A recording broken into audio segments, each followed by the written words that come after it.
चलिए।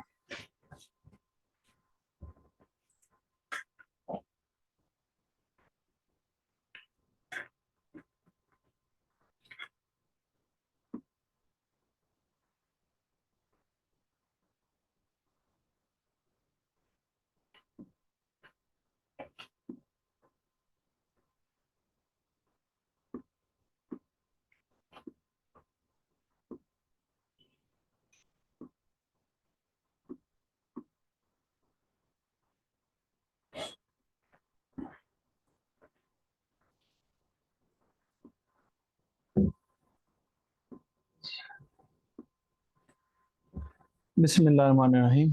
अच्छा, एक चीज़ आपने याद रखनी है कि बड़ी सारी दफ़ा हम रिटर्न सबमिट कर देते हैं।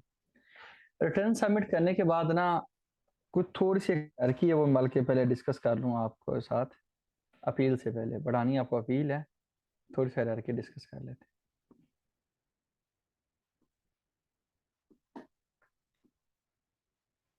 फिर अपील का कंसेप्ट देता हूँ। सर बेसिकली जब मैं एक रिटर्न सबमिट कर देता हूँ ना, क्या करता हूँ, एक रिटर्न सबमिट कर देता हूँ तो वो रिटर्न एक डीम्ड असेसमेंट ऑर्डर माना जाता है। मैं एक्सप्लेन करता हूँ, एक मिनट में। हमने सर क्या किया, एक रिटर्न सबमिट कर दी। जब रिटर्न सबमिट कर दी तो उसके बाद मतलब जो ही हम वो बनाते हैं, सबमिट का बटन दबा देते हैं, हाँ जी सबमिट हो गई। उसके बाद ना कानून का एक सेक्शन है, सेक्शन 120। कौन सा? 120। इसके तहत आपके रिटर्न को वो कहता है कि मैं मानता हूं एक असेसमेंट ऑर्डर। क्या मानता हूं? हाँ, ये समझो कि कानून में लिखो असेसमेंट ऑर्डर। आपके रिटर्न को क्या माना जाता है? Assessment order. ठीक है। अच्छा जी, अगर असेसमेंट ऑर्डर की बात करूं तो ये आपका कानून का जो एक सेक्शन 120 आगे सब सेक्शन 1 है, वो कहता है कि भाईजान आपने रिटर्न सबमिट की, कमिश्नर ने रिटर्न को चेक कर लिया। क्या कर लिया? चेक कर लिया और आपको कह दिया आपका रिटर्न ओके है। ये वाली बात आपके सेक्शन 120 के 1 में लिखी हुई है। और ये ऑर्डर आता कहाँ पे है? पोर्टल के पे कहाँ पे होता है? सर पोर्टल की अगर हम बात करें तो पोर्टल के ऊपर मैं आपको लेके जाऊं और दिखाऊं तो सर ये आ रहा होता है। अगर हम पोर्टल की बात करें तो आपको नजर आ रहा है, ये देखिए कंप्लीटेड टास्क। कंप्लीट टास्क के अंदर सर ऑडिट असेसमेंट नजर आ रहा है। इसके ऊपर क्लिक किया, इसके बाद सर ये देखें ये क्या आ रहा है, order to make self assessment. ठीक है, order to make self assessment. ये जो 120 का ना, ये सारे ये हैं ऑर्डर्स। अच्छा, इसको जब मैं खोलता हूँ तो ये है क्या चीज? अगर मैं खोल के दिखाऊं तो ये रिटर्न ही आपका होगा। ये क्या होगा? आपका रिटर्न ही आपको नजर आएगा। ये देख लीजिए। इसका मतलब ये है कि जो मैं रिटर्न सबमिट, मैं इस पे कंपटीशन वाले पे एक ओवरऑल होलिस्टिक व्यू ले लेता हूँ कि रिटर्न के अंदर है क्या। इसके अंदर एक बिजनेस इनकम है, कुछ आपके बाकी टैक्सेस की कैलकुलेशन लिखी हुई है, ये डिफरेंट से लिखी हुई है, आप देख सकते हैं। इसका मतलब ये है कि कंप्लीटेड टास्क के अंदर ऑडिट असेसमेंट में आपका वही रिटर्न शो हो रहा होता है। ठीक है, उसका मतलब क्या है? उसका सर मतलब यह है कि आपका असेसमेंट ऑर्डर कमिश्नर ने पास कर दिया। क्या कर दिया है? असेसमेंट ऑर्डर पास कर दिया। ठीक है, और ये जब भी आप रिटर्न सबमिट करेंगे तो आपको ये चीज नजर आएगी, हर हाल में नजर आएगी। 120 का ऑर्डर जितनी आप रिटर्न सबमिट करते जाओगे, कंप्लीट टास्क में ऑडिट असेसमेंट में एक 120 का ऑर्डर नजर आएगा। ठीक है, हर चीज के लिए। अच्छा, उसके बाद अब होता क्या है कि सम टाइम ऑफिसर उसको चेक करता है। क्या करता है? उस रिटर्न को चेक करता है। ठीक है, चेक करता है तो उसको कोई मिस्टेक उसमें नजर आती है। क्या नजर आती है? मिस्टेक नजर आती है। वो समझता है कि यार फलां वाली चीज आपने गलत उसके अंदर लिखी हुई है। ठीक है, उसके लिए आपको 221(1) का वो जो हमने कहा था वो ऑर्डर पास करता है आपके अगेंस्ट। याद है 221(2) में आपको पहले शो काज करता है। याद रखिएगा, आपके अगेंस्ट सिर्फ 120 के ऑर्डर के अलावा कोई भी आपके अगेंस्ट जब भी नोटिस आता है ना, नोटिस आता है, अगर हम नोटिस की बात करें तो नोटिस होता है कि आपको खबरदार किया जा रहा होता है, आपको आगाह किया जा रहा होता है कि आपके अगेंस्ट फलां वाली कार्रवाई हम स्टार्ट करने जा रहे हैं। बेसिकली नोटिस क्या होता है? इसको हम शो काज नोटिस भी बोलते हैं। क्या कहते हैं? शो काज नोटिस भी बोलते हैं। इसके अंदर सॉर्ट ऑफ आपको सफाई का मौका पेश किया जाता है। यानी कि कोई भी नोटिस आएगा तो आपको सबसे पहले क्या मौका दिया जाएगा? सफाई का, शो काज का। शो काज को आप क्या करेंगे? रिप्लाई करेंगे। क्या करेंगे? रिप्लाई करेंगे। जब मैं शो काज को रिप्लाई करूंगा, मैं उसका जवाब दूंगा, तो अब उसके आगे दो आउटकम हो सकते हैं। क्या हो सकते हैं? दो आउटकम हो सकते हैं। आपका रिप्लाई उसने मान लिया, वो हो गया सेटिस्फाई। क्या हो गया? सेटिस्फाई। फिर वो अपना शो काज नोटिस क्या कर लेता है? विदड्रॉ कर लेता है। क्या कर लेता है? विदड्रॉ कर लेता है। लेकिन अगर आप उस शो काज को सेटिस्फाई वो नहीं कर पाते, रिप्लाई देते हैं, वो मुतमिन नहीं होता, अब क्या होगा कि वो डिससेटिस्फाइड में कहूंगा, क्या है? डिससेटिस्फाइड है। अब वो सर क्या करेगा? आपके अगेंस्ट ऑर्डर पास करेगा। क्या करेगा? ऑर्डर पास करेगा। ये किसी भी सेक्शन का मैकेनिज्म एक ही है, मैकेनिज्म एक ही है, आपके अगेंस्ट ऑर्डर पास करें। जब उसने ऑर्डर पास करना है तो समझो कि जो उसने शो कॉल में कहा हुआ होगा कि तुमने ये मसला किया, तुम्हारा ये इशू है, तुम्हारा ये इशू है, उसने उसके अगेंस्ट आपकी ऑर्डर में जाके आपकी टैक्स लायबिलिटी बना दी, टैक्स पेबल बना दिया। भले आपने पहले पे किया हो, लेकिन मजीद आपसे टैक्स लेने के लिए उसने एक परवीन रिकॉर्ड कर दी कि इतना टैक्स आपने मजीद देना है। ठीक हो गया? जब वो ऑर्डर पास कर देता है तो ऑर्डर पास करने के बाद वो आपको एक नोटिस देता है, नोटिस टू पे टैक्स। याद रखिएगा सारी कार्रवाई है क्यों? शो काज के बाद रिप्लाई है, रिप्लाई के बाद क्या है? ऑर्डर है। ऑर्डर के बाद हमें वो देता है नोटिस टू पे टैक्स, नोटिस टू पे टैक्स। ये आपको एक नोटिस देगा अंडर सेक्शन 137(2) कि आप टैक्स पे कीजिए 137 का। ठीक है, 137 में आपको नोटिस देगा। अगर हम 137 का उसके ऑर्डर, ये कब देगा? 137 डायरेक्ट नहीं आता होता। कभी कोई बंदा कहे यार मुझे 137 का नोटिस मिला है, ठीक है, तो आप कहें कि भाई पहले आपके अगेंस्ट ऑर्डर पास हो चुके हैं। ठीक है, अब जब 137 आ गया तो हमने क्या करना है कि उसका टैक्स पे करना है। अगर हम उसके टैक्स को पे नहीं करते, क्या करेगा? वो एक रिकवरी प्रोसीडिंग स्टार्ट करेगा। क्या करेगा? रिकवरी प्रोसीडिंग स्टार्ट कर देगा, यानी कि वो एक स्टेप इससे आगे चला जाएगा, गुस्से वाले अंदाज में चला जाएगा। वो 138 के ऊपर चला जाएगा। किसके ऊपर? 138। 138 में ये समझो कि यहाँ पे नोटिस दे रहा था, वहां पे वो कहेगा भाईजान अगर आप मेरा टैक्स पे नहीं करते तो मैं आपकी प्रॉपर्टियों को अटैच कर लूंगा। क्या करूंगा? प्रॉपर्टी की अटैचमेंट कर लूंगा। वो आपका बैंक हो, वो आपका घर हो, कोई भी चीज हो, अटैच हो सकता है। ऑर्डर में सर क्या होता है? ऑर्डर में ये होता है, मिसाल के तौर पर उसने कहा कि आपने, फर्ज के तौर पे हम बिजनेस रिटर्न की बात करते हैं। बिजनेस रिटर्न में क्या है? Income less expenses. अब मैं थोड़ा सा आपका माइंड बनाने की कोशिश करता हूँ। अब उसमें वो क्या कह सकता है कि जब भी आप कोई पेमेंट करें आपने टैक्स काटना है। आपने टैक्स नहीं काटा हुआ, लेकिन फिर भी आपने अपना एक्सपेंस बुक कर दिया। उसने कहा भाईजान आपने एक्सपेंस कैसे बुक कर लिया? उसने कहा मैं आपके एक्सपेंस को एक्सपेंस नहीं मानता। अगर एक्सपेंस को एक्सपेंस ना माना जाए, इनकम में से एक एक्सपेंस ना माइनस करने दिया जाए, तो आपका जो टैक्स है और प्रॉफिट है वो बढ़ जाएगा, जिसकी वजह से टैक्स भी बढ़ जाएगा। एग्री करते हैं? उसने कहा जी आपने टैक्स नहीं काटा हुआ था, मुझे बताएं कि एक्सपेंस कैसे बुक कर लिया। ऐसा पॉइंट हो सकता है, नंबर 1। नंबर 2 पे वो क्या कह सकता है? मुझे इसके रिकॉर्ड प्रोवाइड करें, सेक्शन 174 के तहत।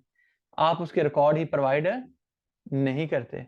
अच्छा, नंबर 3 पे वो ये एतराज कर सकता है कि भाईजान आपने, बल्कि एतराज नहीं कर सकता, ये लॉ में लिखा हुआ है कोई भी पेमेंट करनी है सेक्शन 21(1)(l) कि आप कैश के जरिए पे नहीं करेंगे, बैंक के जरिए पे करेंगे। वो कहता है मुझे आप दिखाएं आपने बैंक के जरिए पे किया, नहीं किया। यानी कि ये जो एलिगेशन आपके ऊपर लगाएगा, इसके लिए वो आपको क्या करेगा? शो काज करेगा। तुमने ये किया, तुम्हारा ये मसला है, तुम्हारा ये मसला।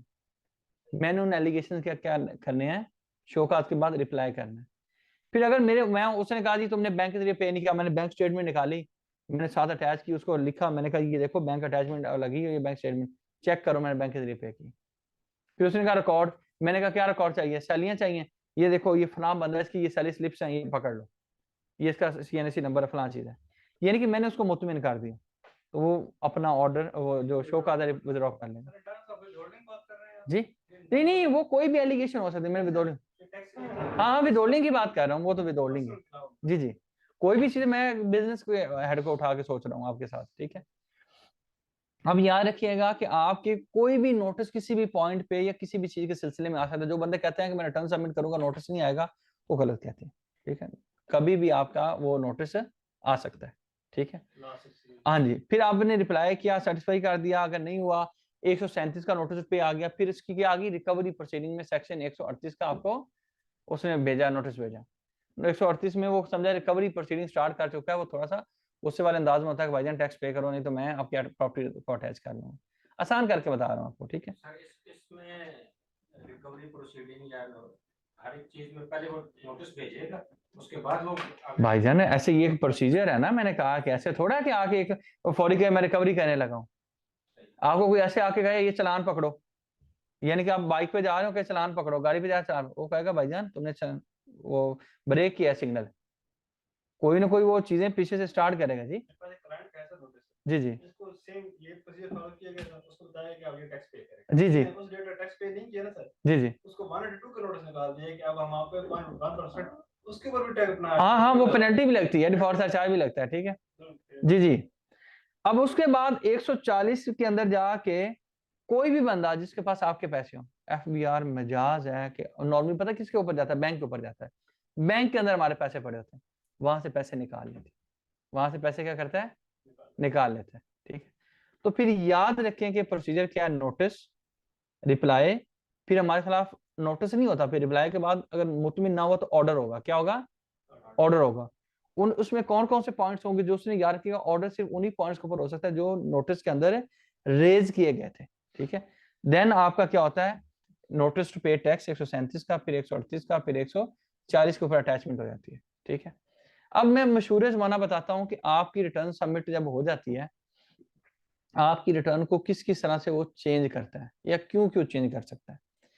आपने रिटर्न सबमिट कर दी, सेक्शन 120 के तहत हम उसको कहते हैं कि ये क्या है, असेसमेंट ऑर्डर है। क्या है जो अभी हमने डिस्कस किया, मैं अपने पास से नहीं बता रहा हूँ।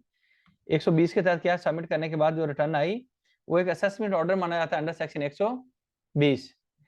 उसके बाद क्या हो सकता है कि आपकी रिटर्न का नंबर 1 पे ऑडिट कर दिया जाए, क्या कर दिया जाए, ऑडिट अंडर सेक्शन 177।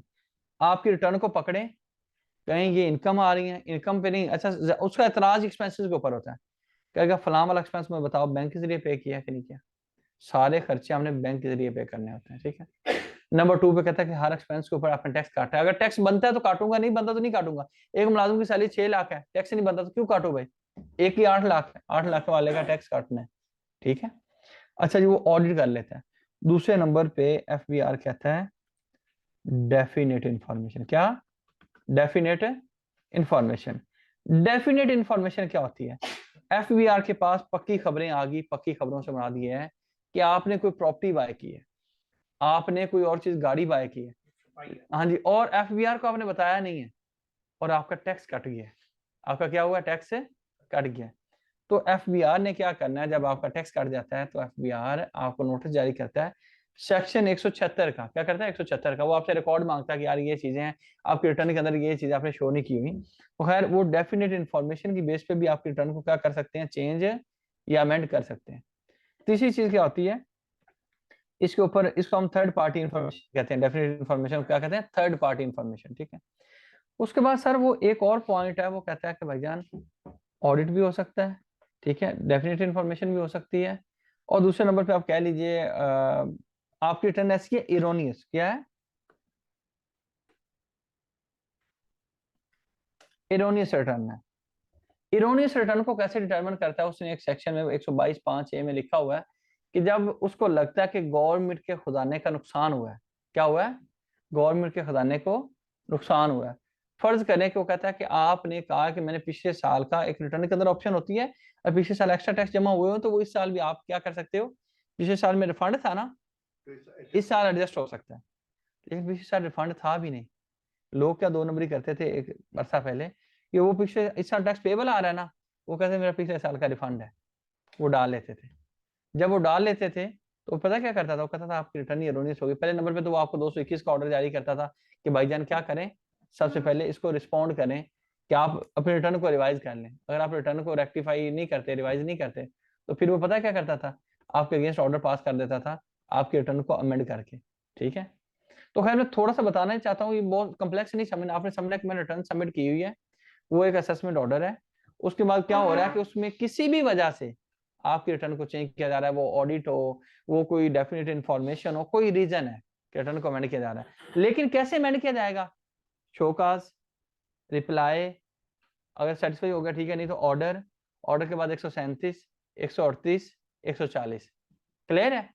अब सर क्या होता है, जब हमें पता चलता है ना हमारे खिलाफ हो गया ऑर्डर पास, क्या हो गया, हम आए इस स्टेज पे, नोटिस था हमने रिप्लाई किया है और वो सेटिस्फाई नहीं हुआ, उसने हमारे खिलाफ ऑर्डर पास कर दिया। यहाँ पे जाकर हम फिर पता क्या करते हैं, हम लोग फाइल करते हैं अपील। क्या करते हैं? अपील फाइल करते हैं।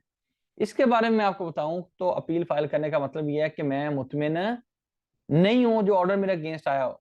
ठीक है, अब मैं फिर क्या करूंगा, अपील फाइल करूंगा। तो थोड़ा सा हम अपील को पढ़ लेते हैं। ठीक है,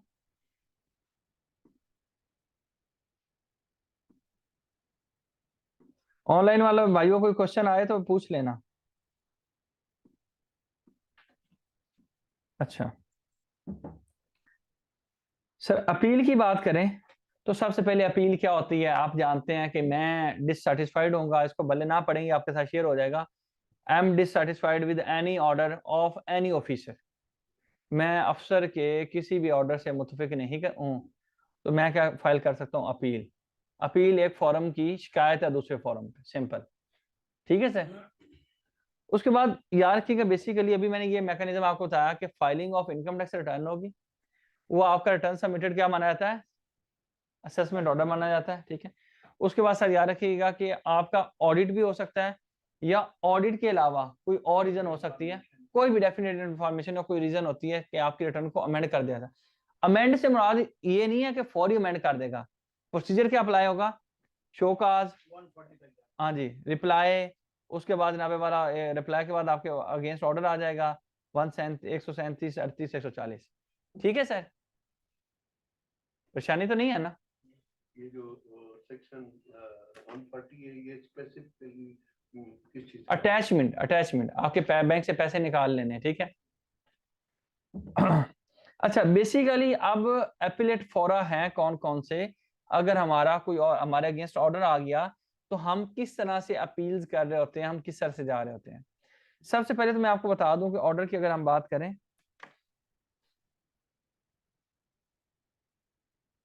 इसको पहले डिस्कस करते हैं, इस पॉइंट को।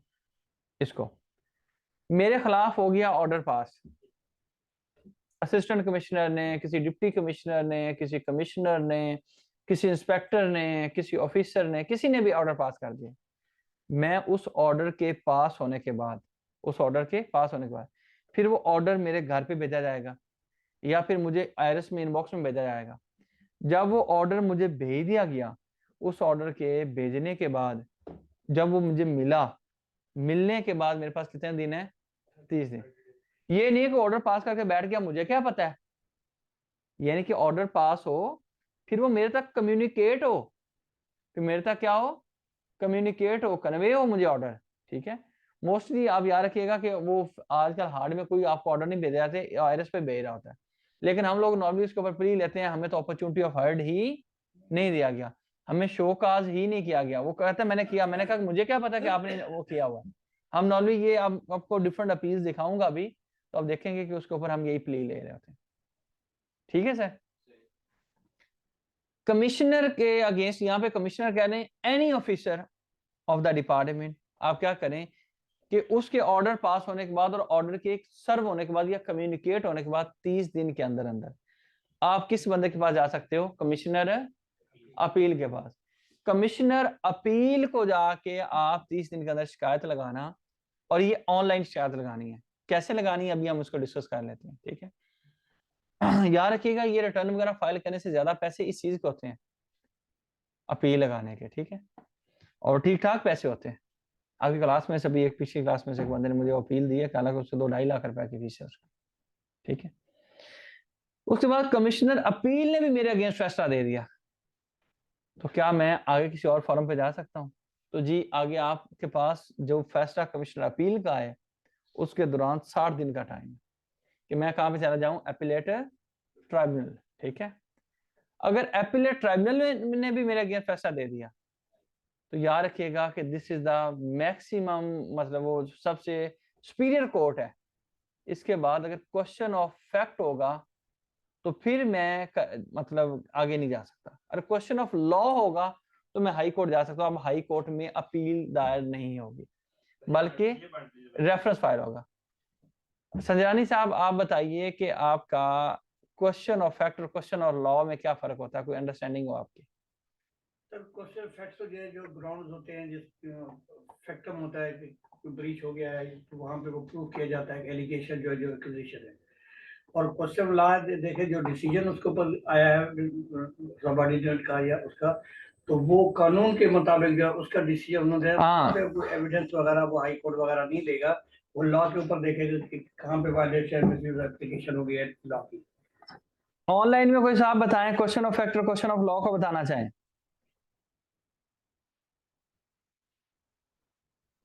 Question of fact versus question of law. अच्छा जी, क्वेश्चन ऑफ लॉ ये है कि कानून क्या कहता है, कानून क्या कहता है।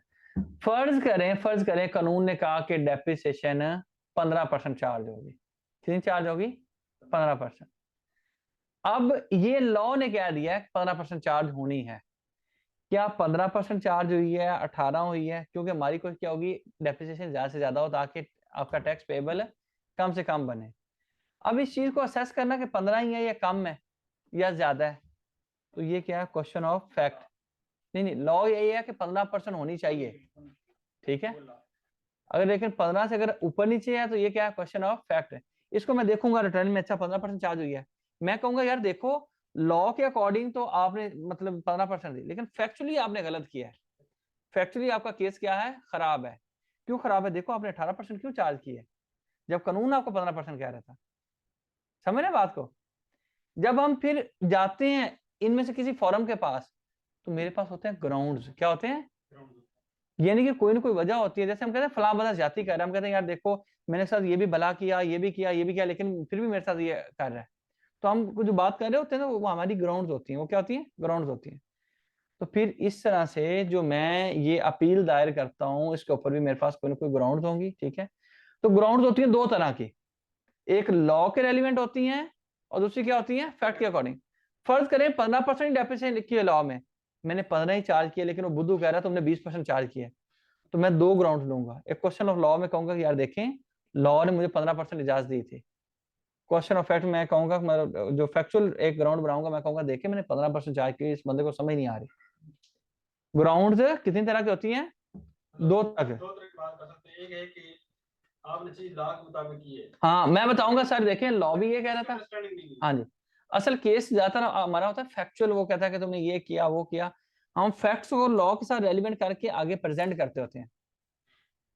समझ रहे बात को?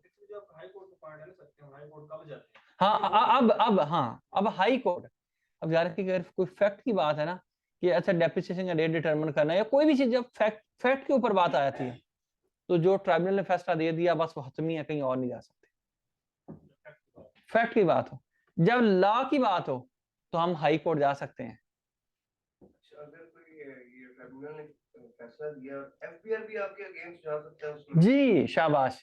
इन्होंने कहा सर कमिश्नर अपील के पास मैंने अपील लगा दी और वो अपील मेरे हक में आ गई, एफबीआर के अगेंस्ट हो गई, तो क्या एफबीआर वाले मेरे अगेंस्ट ट्राइब्यूनल जा सकते हैं? तो जी सर जा सकते हैं। ट्राइब्यूनल से आगे हाई कोर्ट भी जा सकते हैं। जो कहते हैं ना कि एफबीआर ने अपील लगाई हुई है, अभी इंट्रा कोर्ट अपील डिसाइड हुई थी, एफबीआर ने एक दफा वो अपील लगाई, मतलब वो किसी टैक्स पेयर ने लगाई, लाहौर हाई कोर्ट ने, वो एफबीआर के अगेंस्ट हो गई और उन्होंने एफबीआर ने दोबारा से इंट्रा कोर्ट अपील लगा दी। अब बड़े सबान जो वकील हैं वो जानते हैं, इंट्रा कोर्ट अपील किया, पहले एक सिंगल जज ने वो फैसला दिया था, अब वो डीबी ने फैसला दे दिया। यानी कि दोनों पार्टीज के पास, टैक्स डिपार्टमेंट के पास भी ऑप्शन है और दूसरा किसके पास ऑप्शन है, आपके टैक्स पेयर के पास भी। ठीक है सर? नहीं एफबीआर छोटे मोटे केस के ऊपर क्यों जाएगा? ठीक है, पहली बात ये है कि उसको मोटी अमाउंट नजर आएगी फिर उन्होंने भी अपना वकील रखना है। ऐसे नहीं है, वैसे तो उनका पैनल होता है, ठीक है, लेकिन उनके भी वकील होते हैं। अब वो 1 लाख का केस और जाके चले जाए तो ऐसे छोटी अमाउंट पे नहीं जाते हैं। ठीक है, हाँ ट्राइब्यूनल पे चले जाते हैं, ट्राइब्यूनल का तो उनका अपना अंदर का बंदा होता है, वो चले जाते हैं। ठीक है, अच्छा जी, हाई कोर्ट आप तभी जाएंगे अगर क्वेश्चन ऑफ लॉ इन्वॉल्व होगा। मैं मिसाल देता हूं, मेरी 5 साल तक रिटर्न अमेंड हो सकती है, मिसाल जस्ट समझने के लिए, या 6 साल तक रिकॉर्ड मांगे जा सकते हैं। किसी भी बंदे से 6 साल से पुराने रिकॉर्ड नहीं मांगे जा सकते। यानी कि आज 24 में खड़े होके 23 आपका इस तरह बैक इंटीजर 22, आपका 21, 20, 19, 18 तक रिकॉर्ड मांगे जा सकते हैं। लेकिन कोई बंदा अगर कहे कि मुझे 17 के रिकॉर्ड दो, तो मैं उसको रिकॉर्ड देने के मजाज नहीं हूँ। लेकिन उसने फर्ज करें कि मेरे अगेंस्ट फैसला कर दिया, ठीक है, कमिश्नर अपील ने भी वो उसकी फेवर की, उसके मतलब फेवर में कर दिया, एफबीआर की फेवर में, मेरी फेवर में नहीं किया। ट्राइब्यूनल ने भी क्या किया, उनकी फेवर में कर दिया, मेरी फेवर में नहीं किया, सारे मिले हुए हैं। अब मैं क्या करूंगा? अब ये क्वेश्चन ऑफ लॉ है, कानून इजाजत नहीं देता था, इन्होंने मेरे साथ गलत किया, अब मैं हाई कोर्ट जा सकता हूँ। लेकिन अगर बात ये हो डेप्रिसिएशन की, अब मैं थोड़ा सा सिनेरियो चेंज करता हूँ, डेप्रिसिएशन का रेट लिखा हो तो कानून का ने कहा 15%, मैंने चार्ज की 10%, कम ही चार्ज किया, फिर भी एफबीआर का फायदा है, मसला नहीं, हम 15% एग्जाम्पल लेते हैं, 15% चार्ज की, एफबीआर वाले कहते हैं नहीं नहीं तुमने 20% चार्ज की हुई है। कमिश्नर अपील ने मेरे अगेंस्ट फैसला दे दिया, ट्राइब्यूनल ने भी फैसला दे दिया, अब क्या मैं जा सकता हूँ हाई कोर्ट? जा सकता हूँ। रेफरेंस में इसमें रेफरेंस होगा, अपील नहीं होगी। इसमें मैं कहूंगा, देखिए इसमें मैं लीगल पॉइंट्स पे जाऊंगा, फैक्चुअल पे नहीं जाऊंगा। मैं कहूंगा देखें जी, लॉ के अंदर आप ये डिटरमिन करें कि क्या लॉ जो कह रहा है 15% कह रहा है, मेरी तो 15% चार्ज हुई है।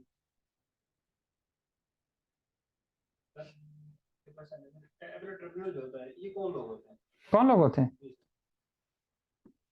तो कमिश्नर समझ आते हैं इंडियन रेवेन्यू के लोग होते हैं ये लोग होते हैं। हरियाणा 6 इयर्स का आपसे रिकॉर्ड मांगा जा सकता है, section 174 sub section 2, 6 years. Sir आपका जो अपीलेट ट्राइब्यूनल है, बताना था वैसे, चलो अभी बता देता हूँ। ये अभी मैम वो इसके थे अपना क्या कहते हैं हेड कर रहे थे, अभी ये गुजर गए, अल्लाह इनको की रहमत करे, अभी और आ गए तौकीर साहब। तो 2 मेंबर होते हैं, 2 जज बैठे होते हैं एफबीआर के, अपीलेट ट्राइब्यूनल के। ये समझो एक अलग से स्पेशलाइज्ड कोर्ट्स हैं टैक्स के, क्या है स्पेशलाइज्ड कोर्ट्स हैं, उसको क्या बोलते हैं? Appellate tribunal. अच्छा, इसके ऊपर एक जुडिशियल मेंबर होता है और एक अकाउंटेंट मेंबर होता है। जो जुडिशियल मेंबर है उसकी भी क्वालिफिकेशन लिखी हुई है, और जो अकाउंटेंट मेंबर है उसकी भी क्वालिफिकेशन लिखी हुई है। जो जुडिशियल मेंबर होता है ये लॉ का एक्सपर्ट होता है। किसी का एक्सपर्ट होता है? लॉ का एक्सपर्ट होता है। लेकिन जो अकाउंटेंट मेंबर होता है इसको लॉ पता होता है, लेकिन इसको ज्यादा अकाउंटेंसी पता होती है, इसको अकाउंटेंसी ज्यादा पता होती है, ठीक है। अब जब हम इसके सामने जाके केस फर्ज करें, ऐसे ही होता है, डाइस होता है, हम अपना केस लेके बैठे खड़े होते हैं, बल्कि आप लोगों में से कई लोग शायद गए होंगे, साथ में वो चेयर पड़ी होती है जहाँ पे महकमे के वो वकील को, जिसको डीआर बोलते हैं, जो टैक्स पेयर का वकील होता है उसको ईआर बोलते हैं, महकमे के वकील को डीआर बोलते हैं, डिपार्टमेंट रिप्रेजेंटेटिव। वो बैठा होता है नॉर्मल चेयर के ऊपर, उधर 2 जजेस बैठे होते हैं, ठीक है, एक अकाउंटेंट एक जुडिशियल मेंबर। हम और उसको बताते हैं जी ये मसला हुआ, ये मसला है, ठीक है, वो कहते हैं हाँ जी आप बताएं। वो केस अनाउंस किया जाता है कि फलां केस की हियरिंग हो रही है, ठीक है। वो कुछ और भी वकला साहबान बैठे होते हैं, ठीक है। तो वहां पे बताते हैं सर ये फलां क्लाइंट है, इस साल का मैटर है, ये मैटर है, ठीक है, इन्होंने ये किया हुआ है। फिर वो कहता है नहीं नहीं सर ऐसे नहीं है, ऐसे नहीं है। वो भी पास बैठा होता है, वो अपना बात करता है, हम अपनी बात करते हैं। वो जज जिस पॉइंट पे वो कहता है प्रेमा फेसाई केस, जिसका जो केस अपने आप को वो कहता है जस्टिफाई करता है, हम उसके फेवर में दे देंगे, ठीक है। ये सारी जो है डॉक्यूमेंट्री एविडेंस तकरीबन जी, ये याद रखिएगा। बाकी लॉज के अंदर तो आप कुछ कर सकते हो, लेकिन इसके अंदर आप 2 नंबरी का एलिमेंट नहीं है, मतलब इसके अंदर प्रॉपरली आप लोग डिस्टर्ब ना हो। मैंने कहा इधर कर दूं। अच्छा, बाकी चीजों के ऊपर याद रखिएगा कि आपका मसला मसाइल हो सकता है।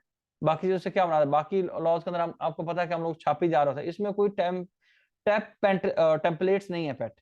आपको हर केस का टेम्पलेट अलग बनाना पड़ता है। क्यों? टेम्पलेट एक हो सकता है, लेकिन उसकी जो वर्डिंग है ना वो चेंज होती है। नहीं, वो चेंज होती है case to case, case to case. एक बंदा है जिसका छोटा बिजनेस है, एक बंदा कंपनी अरबों की है, तो फर्क तो होगा ना, ठीक है सर। मटेरियल ज्यादा ऊपर डालना होगा। हाँ जी, ये डीआर को आपने कहा डिपार्टमेंट रिप्रेजेंटेटिव, डीआर, हाँ जी, AR authorized representative, AR authorized representative. अच्छा, ये जो डीआर है ये वो होता है सब असिस्टेंट कमिश्नर वगैरह, अरे ये वो अपने महकमे से कोई बंदा उठाते हैं। अच्छा, नॉर्मली मतलब ना जो बंदा थोड़ा बोल शोल सकता है, जो किसी को प्रेजेंट कर सकता है, ठीक है, उसको। अच्छा, अभी तो खैर वो महकमे वाले काबिल बंदा लाते हैं, पहले तो जो कुछ कोई काम नहीं करता, ठंडा बंदा होता था, उसको कहते चल तू डीआर बन जा।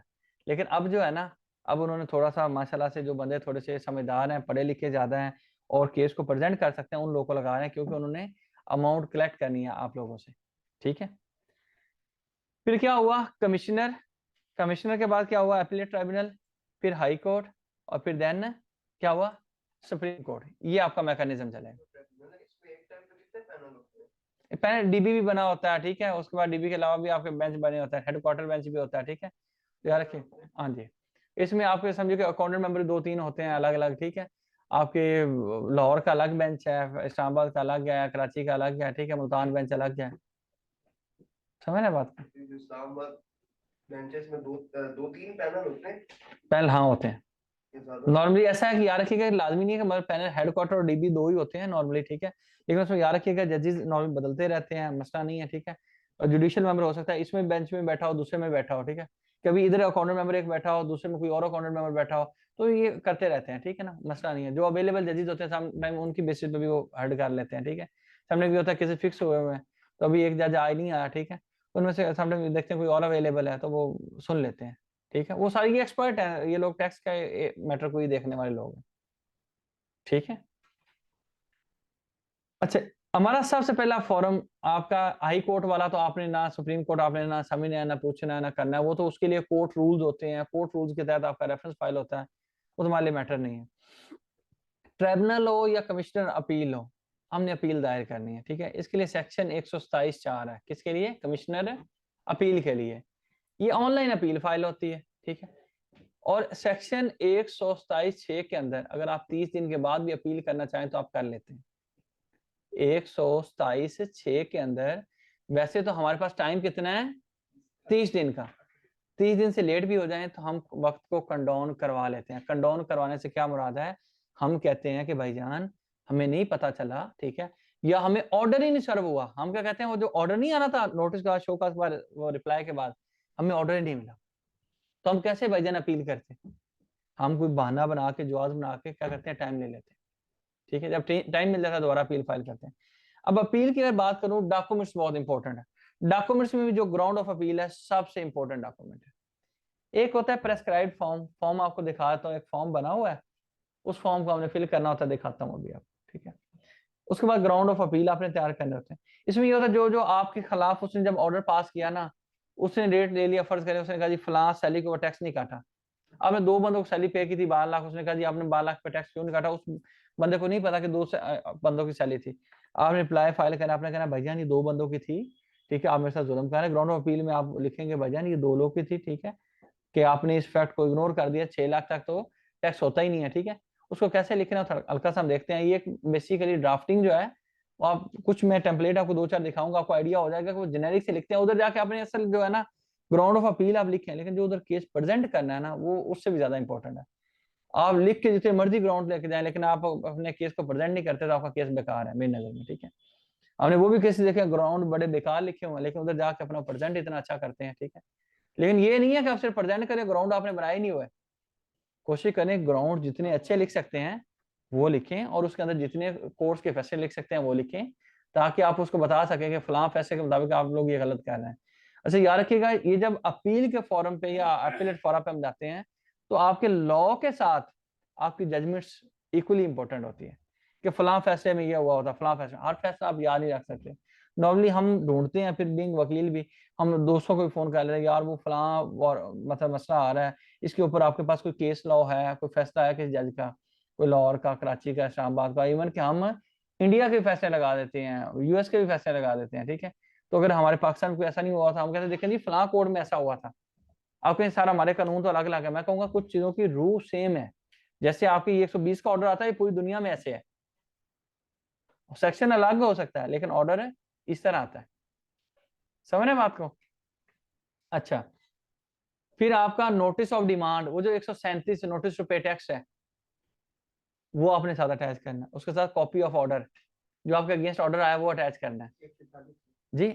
नहीं नहीं 140 तो सारा अटैचमेंट है ना, नहीं नहीं ये ऑर्डर ये होता है, वो फैसला जो लिख के तहरीर करके आपको भेजता है, दिखाता हूँ आपको, हाँ हाँ इम्प्यून्ड ऑर्डर, शाबाश, इम्प्यून्ड ऑर्डर भी साथ अटैच करना है, ठीक है, उसके बाद पावर ऑफ अटॉर्नी करना है, उसके बाद सर पेड चलान आपने, उसकी फीस होगी कोई, इसका मतलब है पे हाँ नहीं कमिश्नर अपील की सर डिस्कस कर, ठीक। अच्छा, अब इसको सर हम देखते हैं, एक्सरसाइज को हल्का सा देख लें जल्दी से, लॉ के अंदर ऑनलाइन वालों कोई क्वेश्चन तो नहीं है आप लोग का?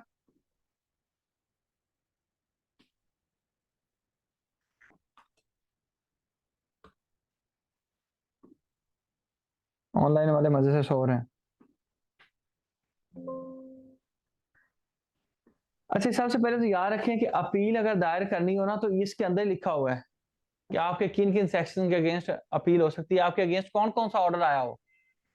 आपके अगेंस्ट ऑर्डर आया हो 121 का, आपके अगेंस्ट ऑर्डर आया हो, ठीक है, 120(2)(a) का, आपके अगेंस्ट सेक्शन 122 की कोई ऑर्डर आया हो, 143 का, 44 का, 62, 70, 82, 205।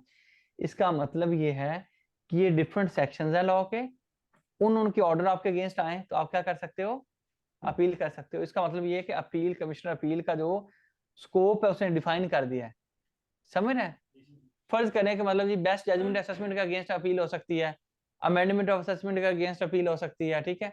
आपकी बात करें जी 182 पेनल्टी के अगेंस्ट अपील हो सकती है, रिफंड के अगेंस्ट अपील हो सकती है, डिफॉल्ट सरचार्ज के ऊपर अपील हो सकती है, ठीक है। Clear sir? जी और सर। आपको थोड़ी चीजें कम भी समझ आ रही है तो याद रखिएगा, इसकी वजह ये है कि भाईजान ये मैटर आपने कोई उतना टाइम नहीं लगाया आपने जितना हमने प्रैक्टिस कर करके सीखा है, ठीक है। तो अगर जितनी भी अंडरस्टैंडिंग आ रही है, आप समझे कि ऑर्डर है, ऑर्डर किस सेक्शन का हो सकता है, ठीक है। चले, रियाना भी जाग रही है और फाद भाई।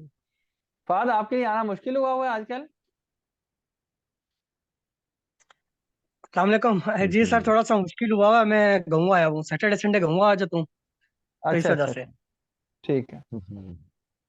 चलो अच्छी बात है, क्लास तो ले रहे हो। अच्छा, ये जो मैं आपको डॉक्यूमेंट दिखा रहा था, जी sir. Prescribed form, prescribed manner, उसके बाद ग्राउंड्स ऑफ अपील, उसके बाद अपील फीस, उसके बाद आपने वो डालना है कि उस टाइम पीरियड में आपने अपील करनी है, जो कि मैंने अभी आपको बताया, ठीक है। उसके बाद सर याद रखेगा कि ये फीस लिखी हुई है, फीस कितनी होगी। अब एक होता है असेसमेंट ऑर्डर और एक होता है अदर देन असेसमेंट ऑर्डर। आप कहें सर क्या मतलब है, मैं कहूंगा यहाँ पे ऊपर सेक्शन के ऊपर जाके देखो 127(1) के अंदर 120 भी असेसमेंट ऑर्डर है। आप पढ़ेंगे तो आपको समझ आएगी कि 120 असेसमेंट ऑर्डर है। ये रिटर्न के मतलब क्या काम, असेसमेंट ऑर्डर क्या था, रिटर्न के मतलब चीज होती है। 121 भी असेसमेंट ऑर्डर है, 122 भी असेसमेंट ऑर्डर है, ठीक है। इसके अलावा बाकी चीजें असेसमेंट ऑर्डर है नहीं है। ये क्या है, अदर देन असेसमेंट ऑर्डर है। क्या है? आपका ये रिटर्न के अलावा चीजें हैं, ठीक है। अच्छा, इसकी सर अगर मैं बात करूं तो इसके ऊपर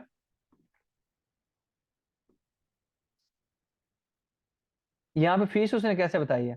उसने कहा अगर आप अपील करने जा रहे हो और एक असेसमेंट ऑर्डर हो, क्या हो, असेसमेंट ऑर्डर हो, तो फीस क्या होगी। उसने कहा फिर मैं देखूंगा आगे कि वो कंपनी है या फिर क्या है, कंपनी नहीं है, इंडिविजुअल एओपी है।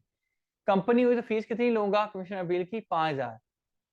अगर कमिश्नर अपील के अलावा मतलब वो कंपनी के अलावा इंडिविजुअल एओपी हुआ तो कितनी फीस लूंगा, 2500 रुपए, 2500।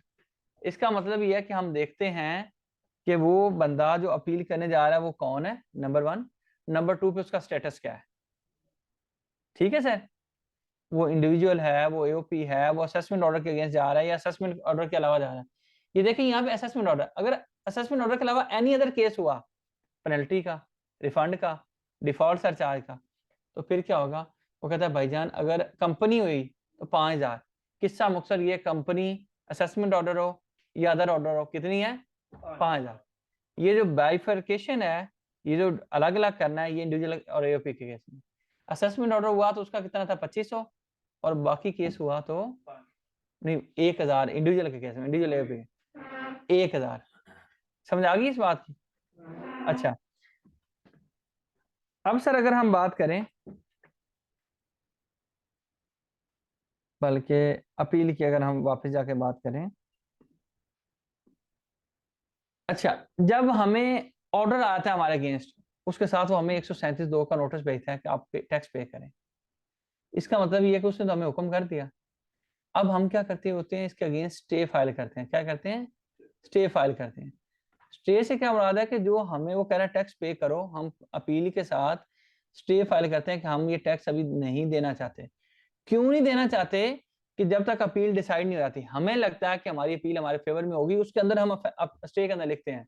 तो लिहाजा स्टे का फैसला, वो अपील का फैसला आने तक हमें स्टे दिया जाए। तो याद रखिएगा, कमिश्नर अपील हमें 30 दिन का स्टे दे सकता है। कितने दिन का, 30 दिन का स्टे दे सकता है। सर इसी सेक्शन के अंदर आप इसी की तहत, ठीक है, हम इसके साथ इसको एप्लीकेशन देते हैं। अगर आप कहते हैं तो मैं आपको स्टे का दिखा दूं। आपके जो अपील के सेक्शन है, प्रोसीजर इन अपील की अगर बात करें, ठीक है, the commissioner appeal give notice, एक तो हियरिंग की वो डेट फिक्स करता है, ये बात लिखी हुई है, ठीक है। उसके बाद जी शैल अनड्यू, अच्छा ये देखें, जब आपको अनड्यू हार्डशिप आ रही है उसके लिए आपको क्या कर सकता है, 30 डेज का स्टे दे सकता है, ठीक है, ओके। उसके बाद यहाँ पे फर्दर भी वो है 30 डेज का फर्दर भी एक्सटेंड कर सकता है अगर उसको लगे कि मतलब मैं 30 दिन के अंदर अंदर अपील डिसाइड नहीं कर पाया, मैं अगले 30 दिन में डिसाइड करूंगा। वैसे इसके पास 120 प्लस और कितने डेज होते हैं, 1 मिनट में आपको बताता हूँ। कमिश्नर अपील ने जो अपील डिसाइड करनी होती है ना, तो वो उसकी अलग पिटीशन होगी सर, उसकी बॉडी में तो नहीं दीजिए, मेन जो आपकी अपील इसकी बॉडी में नहीं, इसके पिटीशन स्टे की अलग होगी। जी जी नहीं, हाँ अलग हो, शाबाश। इन्होंने कहा कि सर स्टे की एप्लीकेशन अलग मैं फाइल करूंगा, मैंने कहा जी स्टे की एप्लीकेशन आप क्या करेंगे, अलग फाइल करेंगे। स्टे में 128 2 के तहत। जी जी जी मैं दिखा देता हूँ आपको, अभी दिखा देता हूँ आपको।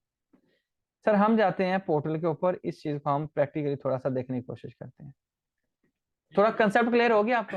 वो आप मैक्सिमम डेज की बात कर रहे थे। जी मैक्सिमम डेज की भी हम बात कर लेते हैं।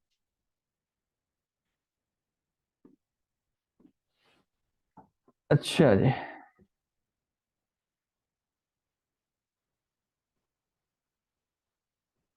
ये लो जी, ये भाई ने कहा जी मुझे मैक्सिमम डेज आप बता के जाएं फिर आगे जाएं। सेक्शन 129 के अंदर डिसीजन की बात हुई है, किसकी बात हुई है, अपील के डिसीजन की। ये दिखा देता हूं कि अपील का डिसीजन इन अपील, इसका सब सेक्शन जो 4 129 का, उसका आगे प्रोवाइजो के अंदर लिखा हुआ है, an order shall be passed not later than 120 days। Commissioner appeal को 120 दिन के अंदर अंदर फैसला करना है, ठीक है। प्रैक्टिकली लेट भी हो जाते हैं ये लोग, ठीक है। आप फिर एफटीओ वगैरह जाना चाहे तो जा सकते हैं। From the date of filing of the appeal, जिस दिन आपने अपील की उसके 120 दिन के अंदर कमिश्नर अपील फैसला देगा, ठीक है। और with N extended period of 60 days, अगर वो चाहे तो कोई रीजन के साथ राइटिंग में लिख के क्या कर सकता है, फर्दर 60 डेज भी उसके पास अवेलेबल है। इसका मतलब है 120 प्लस 60 180 डेज, ठीक है। अच्छा आगे फर्दर याद रखिएगा कि जब 120 दिन की बात करूं तो हम समटाइम ये जो स्टे ले लेते हैं ये दिन 120 में काउंट नहीं करने। क्या मतलब है, हमने कहा कि 120 दिन में उसने फैसला करना है, ठीक है। एक तो स्टे होता है ये जो हमने टैक्स पेबल से, एक वो स्टे होता है कि कार्रवाई रोक देना, पता नहीं ये लोग आप जानते होंगे, वो बोला जो कोर्ट ऑर्डर के जरिए हम प्रोसीडिंग को रुकवा देते हैं, ये हो क्या सकता था, ऑपरेशन ऑफ ऑर्डर। हाँ ऑपरेशन ऑफ ऑर्डर है। मैंने एक वो अपील फाइल की, फिर उसी अपील के ऊपर हाई कोर्ट से जाकर स्टे ले लिया, इसका फैसला नहीं होना चाहिए, किसी वजह से स्टे ले लिया। 120 दिन गुजरे, मैंने कहा देखो कमिश्नर साहब 180 दिन गुजरे, मैंने कहा देखो आप 120 दिन 80 दिन के बाद तो आप फैसला ही नहीं कर सकते। ऐसी कार्रवाई कोई डाल सकता था, उस चीज को उसने कटर करने के लिए उसने कहा कि ये जो स्टे वाले दिन होते हैं ये काउंट नहीं करते। एक स्टे होता है रिकवरी से स्टे, कि मेरे अकाउंट से पैसे ना निकालें, 137 138 बाद 140 वाला वो ऑर्डर करके पैसे ना निकालने, समझ रहे बात को। तो ये याद रखिएगा कि फिर 180 दिन के अंदर अंदर फैसला होना, ठीक है। पोर्टल पे चलते हैं सर। सर स्टे वाला कौन सा सेक्शन? किसके लिए? स्टे का जो सेक्शन है सर वो कौन सा है? ये जो अभी बात मैंने बोली है स्टे के लिए जी जी स्टे सर। के बात है सर, स्टे 100 आपके 28 के अंदर दिया गया ना, स्टे के लिए 128 1 ए 128 के ये अंदर रुपी है हुआ है जी। प्रोसीजर आप, जी जी प्रोसीजर इसका ये जो 1 ए प्रोसीजर आप अपील है ये वाला ही। जी जी इसके अंदर 1 ए पढ़े। ओके सर, थैंक यू अच्छा सर। जी, थैंक यू।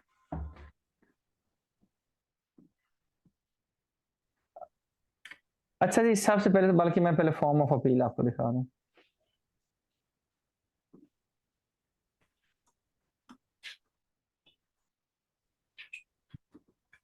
अच्छा जो फॉर्म ऑफ अपील है ना वो ये देख लें,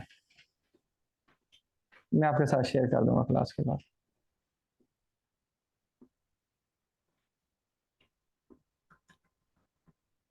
form of appeal to commissioner appeals, ये मैं आपको दिखाऊंगा, मैं फिल हुआ हुआ दिखाऊंगा, ये अभी मैं अनफिल्ड दिखा रहा हूँ। Appeal number, appeal date for official use only to commissioner appeal zone, उसका अलग कचरा कहा जाएगा, मैं अभी आपको दिखाता हूँ सर।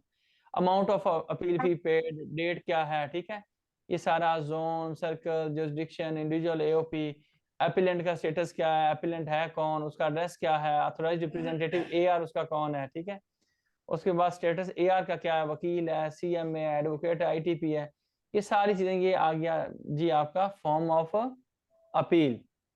ये समझो कि इसको मेमो ऑफ अपील भी कहते हैं। Institution of appeal. आप कह लीजिए ये टॉप वाला फॉर्म होता है, ठीक है जी। फिर उसके नीचे क्या होता है, ग्राउंड्स ऑफ अपील होते हैं। ये मैं आपको भी ब्लैंक दिखा रहा हूँ, अभी मैं आपको फील्ड भी दिखाता हूँ, ये भी आपने देख लिया। अब हम इसको फील्ड देखते हैं। ये form of appeal, grounds of appeal, फिर पावर ऑफ अटॉर्नी होता है, वो भी आपको वैसे फील्ड दिखा देता हूँ, ठीक है।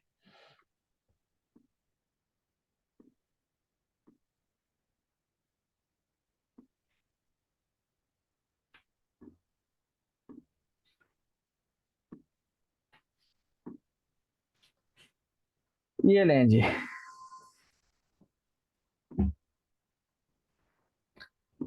अच्छा अच्छा, यहाँ पे सर जब हम आए तो आप देखिए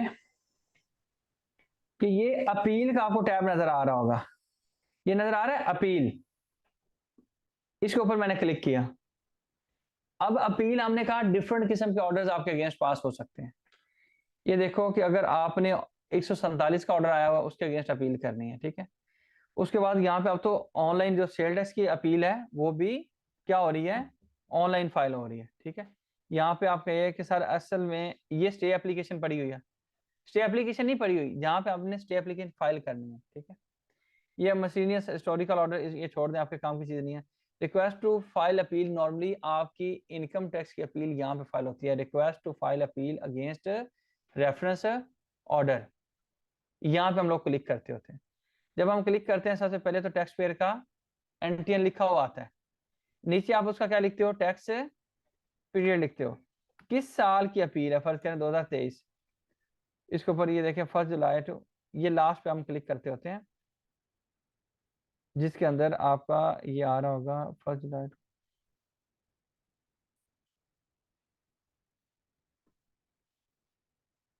ये जो आ रहा होगा 1 जुलाई टू 30 जून मुकम्मल वाला, क्लिक किया, कंटिन्यू कर दिया। जब सर कंटिन्यू किया, अभी मैं वैसे 0 से स्टार्ट कर रहा हूँ, फिर अभी बनी हुई पूरी दिखानी है।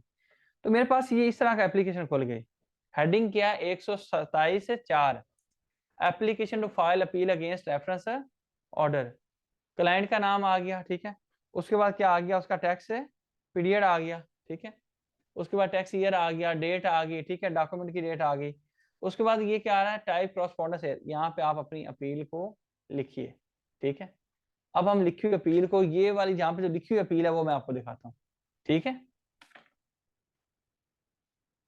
ये ऑनलाइन ही सारा। ये ऑनलाइन है,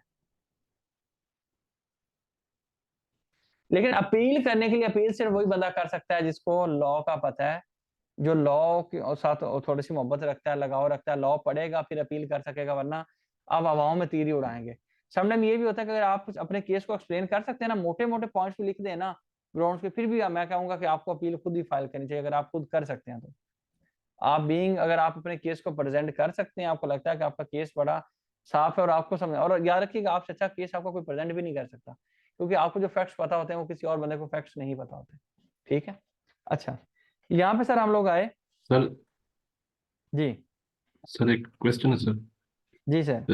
ये जो अपील सर दायर करनी होती है, ठीक है, इसको कोई भी बंदा कर सकता है या कोई मखसूस सर आप याद रखिएगा टैक्स पेयर खुद भी कर जो सकता है है, ना और वो सेक्शन 122 के अंदर रिप्रेजेंटेटिव बताया गया है कि कौन बंदा आपका रिप्रेजेंटेटिव हो सकता है, वो पढ़ लीजिएगा सेक्शन 172, ठीक है।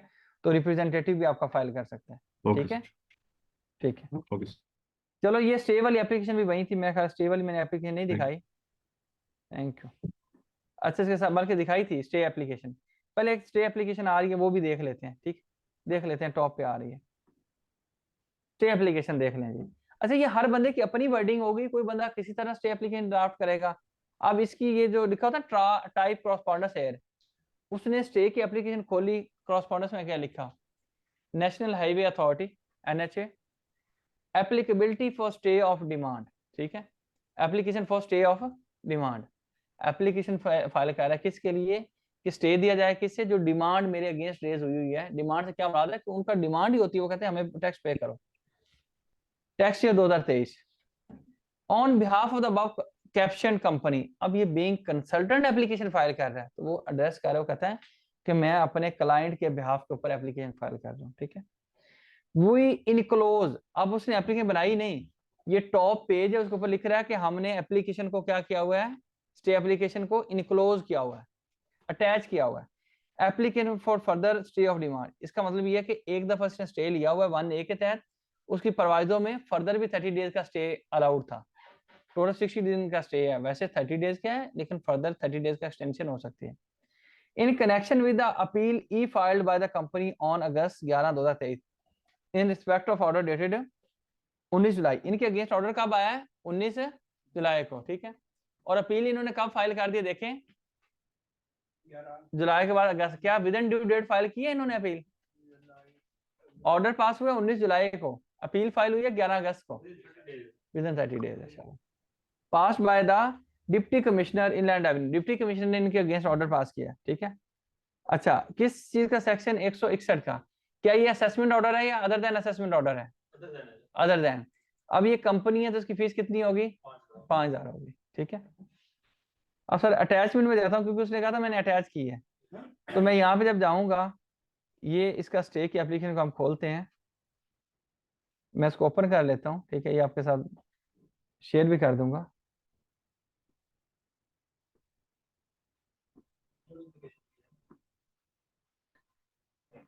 लीजिए जी,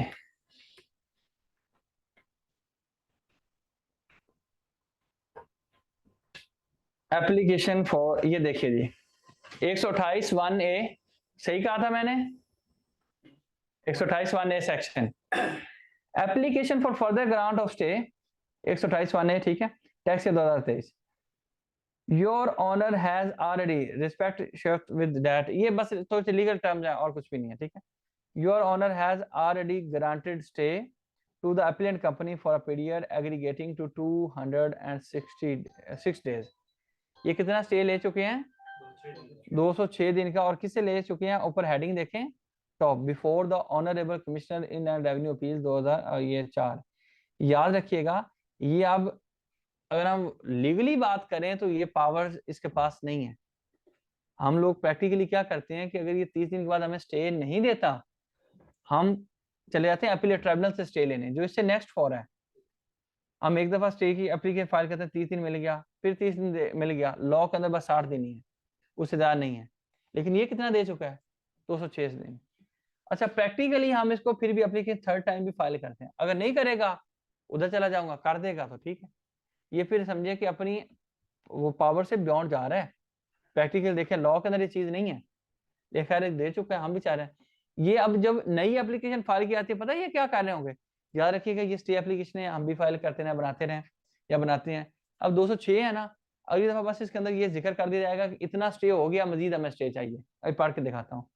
ये कहता है आप हमें 206 दिन का स्टे ऑलरेडी दे चुके हैं। अच्छा, वाइड, अब इसने ऑर्डर लिखा फला ऑर्डर, ये जो स्टे ऑर्डर आता है ना, उसको हम कहते हैं कि उसके ऊपर ऑर्डर मैं आपको दिखा भी दूंगा अभी थोड़ी देर में। तो ऑर्डर के ऊपर कहता है कि आपका स्टे एक्सेप्ट हो गया है, फला दिन तक आपका स्टे है। तो कहता है कि जो स्टे का भी आता है वो भी ऑर्डर आता है, क्या आता है, ऑर्डर आता है। कहता है एक ऑर्डर आया, उसका बार कोड नंबर क्या है, ये जो नंबर नहीं लगा था, हाँ बार कोड नंबर ये है, डेटेड है ये है, और फला फला फला, इसने सारे ऑर्डर को यहाँ पे डेट वाइज कॉपी पेस्ट कर दिया। फर्स्ट ऑर्डर से स्टार्ट हुआ होगा, हाँ स्टे वाले सारे ऑर्डर उसने कॉपी पेस्ट कर दिए, ठीक है। कहता है जी अंडर सेक्शन फला फला फला फला फला, ठीक है। और किसके लिए, उसने कहा जी फला डिमांड के लिए जो 100 सेक्शन 61 के तहत रेज हुई है, ठीक है। For the tax whereby income tax demand, और इनकम टैक्स की डिमांड कितनी है, 267 मिलियन, 267 मिलियन, ठीक है। अच्छा जी, हालांकि ये भी गवर्नमेंट का इदारा है, ठीक है। अच्छा, ऐसा बोल रहा हूँ इन टर्म्स ऑफ, अब यहाँ पे कोई रेफरेंस दे रहा है। अच्छा, यहाँ पे उसने जजमेंट कोट की है, ठीक है। जजमेंट क्या है, in terms of section 1A of sub section फला, your honour has been empowered to stay grant against recovery of tax where such recovery will result in undue hardship. वहां पे लफ्ज था, शायद देखा कि नहीं देखा, ये तब स्टे देगा जब टैक्स पेयर के लिए क्या है, हार्डशिप और कौन सी अनड्यू हार्डशिप हो, एक्सट्रीम उसके लिए मुश्किल है, यानी कि उसके अगर अकाउंट से पैसे निकाल लिए तो परेशानी का शिकार हो जाएगा। ठीक है, नहीं डोमेस्टिक इशू कहाँ है, अनड्यू हार्डशिप ये नहीं होता डोमेस्टिक इशू। अनड्यू हार्डशिप ये होता है जिससे क्लाइंट के बड़े मसले मसाइल हो जाए, उनको लिक्विडिटी इश्यूज हो सकते हैं, उनके मतलब फाइनेंशियल इश्यूज आप कह लीजिए। ठीक है, to the appellant further the following judgment of the honourable high court are also pertinent. यहाँ पे क्या कहता है कि हाई कोर्ट ने क्या कहा था, अब 3-4 इसने लगाई है, 2004 की, एक 89 की लगाई। ठीक है, इसके हाँ डिफरेंट पॉइंट्स उसके किए हैं। जजमेंट एक अलग है 2004 की और फिर दूसरी अलग है और उनके पैराग्राफ अलग हैं। ठीक है, वो फिर डिफरेंट जजेस का लिखने का अपना तरीका होता है।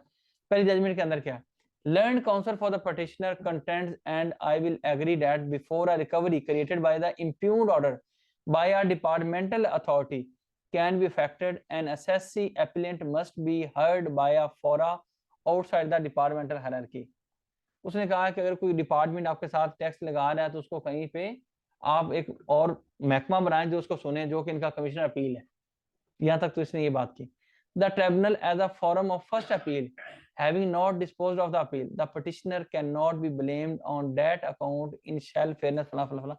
ये याद रखिएगा मुख्तसर करके कि ये जो पॉइंट आपने स्टे का रेज किया है ना, उसको जस्टिफाई कर रहा है कि भाईजान उसको हार्डशिप भी होगी, उसको स्टे दिया जाए, उसके लिए एक ये जजमेंट है, एक ये जजमेंट है।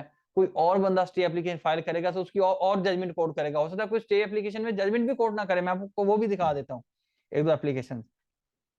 अच्छा जी, अब यहाँ में खैर कुछ मुख्तसर करके क्या कहता है, your honour would appreciate that the applicant has history of paying all taxes. अच्छा, ये बड़ा एक मशहूर जमाना ग्राउंड है जो हम ले रहे होते हैं कि ये बहुत अच्छा क्लाइंट है, ठीक है, जो सारे टैक्सेस पे करता है। ठीक है, under the ordinance within the prescribed time and according to the law. ये हर स्टे में मतलब मैं भी कहता हूँ एक रखा होता है कि हम डाल देते हैं अंदर। ठीक है, ये ले लेना। ठीक है, as the appeal against the impugned order has been filed before. अच्छा, ये भी अगला पॉइंट है, ये भी डाला होता है। As the appeal against the impugned order has been filed before your honour and to meet the ends of justice it is requested that an interim order is passed to abstain the income tax department to recover the said amount।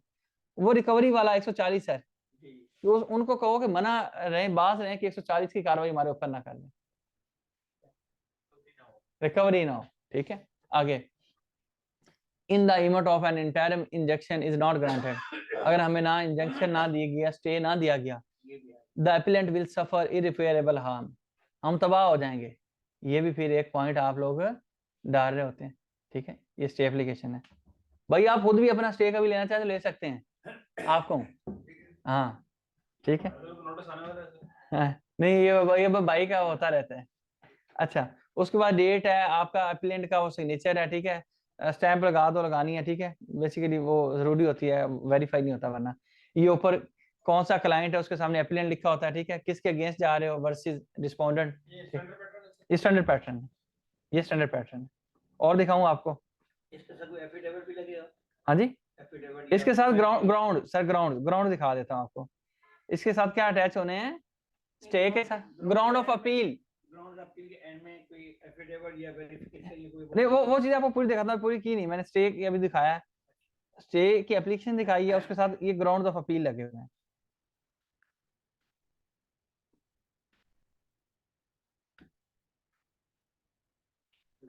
अच्छा, that the order, अब जो order हमारे against आया हुआ ना 161 का, उसका barcode number. अच्छा, ये ऐसे लिखा, ये ग्राउंड ऑफ अपील इसने अच्छे लिखे हुए हैं। ठीक है ना, और थोड़े बड़े बड़े लग रहे हैं। अच्छा, याद रखिएगा इसमें भी ना कुछ ऐसे ग्राउंड होते हैं जो हम मंड रहे होते हैं। मंडने से मुराद ये ऐसे बोलना नहीं चाहिए कि वो is bad in law, the order passed by the officer is bad in law, contrary to the facts of the case and outside the jurisdiction फलां। ठीक है, प्रोसीजर फॉलो नहीं किया, ये नहीं किया। अभी मैं दिखाता हूँ, आप पढ़ के खुद भी कहेंगे। और हर ऑर्डर के अंदर ये पहला ग्राउंड आपको ऐसे नजर आएगा, पहला ग्राउंड पढ़ लो, हिफज कर लो।